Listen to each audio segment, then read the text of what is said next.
લખવાનો વિચાર જો આપણે કહીએ કોન્સેપ્શન એનું ગર્ભાધાન તો એ જ્યારે હું 22-23 વર્ષનો હતો MBBS પાસ થઈ ગયો હતો અને વધારે ભણવા માટે જૂનાગઢના બસ સ્ટોપ પરથી બસ પકડી અને અમદાવાદ આવતો હતો 1979 મને તારીખ આજે પણ યાદ છે 19મી જાન્યુઆરી. ઓહો એ એટલા માટે યાદ રહી ગઈ છે કે એક ચોક્કસ ઘટના બની હતી જે મારા માટે ઐતિહાસિક સીમાચિહ્નરૂપ બની ગઈ.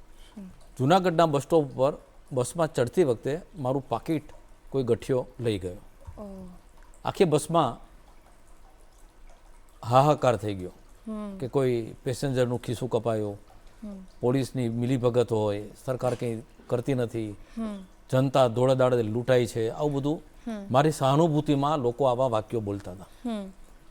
એ ટોળામાંથી એક પ્રવાસી મને ઓળખી ગયો. એણે મને મોટેથી પૂછ્યું કે ડૉક્ટર સાહેબ તમારું ખિસ્સું કપાયું? એ આ વાક્ય બોલ્યો એ સાથે વાતાવરણ બદલાઈ ગયું. બધા લોકો કહેવા માંડ્યા કે ચિંતા કરવાની જરૂર નથી, કોઈ માણસનું પાકીટ નથી ગયું, એક ડૉક્ટરનું પાકીટ ગયું છે.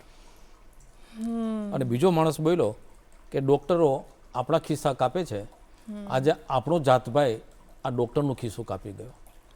ત્યારે હું બહુ વિચારમાં પડી ગયો કે જે વ્યવસાયને હું દુનિયાનો સૌથી ઉમદા વ્યવસાય માનીને દાખલ થયો છું અને ડૉક્ટર બનવું છું, હજી આગળ ભણવા જઈ રહ્યો છું, ત્યારે સમાજ મને ખિસ્સા કાતરુની તોલે મૂકે છે. અને ડૉક્ટરનું ખિસ્સું કાપી ગયો એ પાછો એનો જાતભાઈ બની ગયો કે આપણો જાતભાઈ. એ રાત જૂનાગઢથી અમદાવાદ સુધી હું આવ્યો એ મારા માટે ઊંડા મહામંથનની રાત હતી. અને ત્યારે મેં નક્કી કરેલું કે જો ભવિષ્યમાં મને ક્યારેક તક મળશે, કોઈ છાપાના પ્લેટફોર્મ ઉપર, રેડિયો ઉપર, ત્યારે ટીવી તો આટલા બધા હતા નહીં, કદાચ દૂરદર્શન પણ નહોતું આવ્યું ગુજરાતમાં, પણ મને જો ક્યારેક તક મળશે કોઈ પ્લેટફોર્મ ઉપર તો હું લખીશ, વાંચીશ, બોલીશ અને આ જમાનાને બતાવીશ, ગુજરાતની જનતાને બતાવીશ કે બધા ડૉક્ટરો ખરાબ નથી હોતા.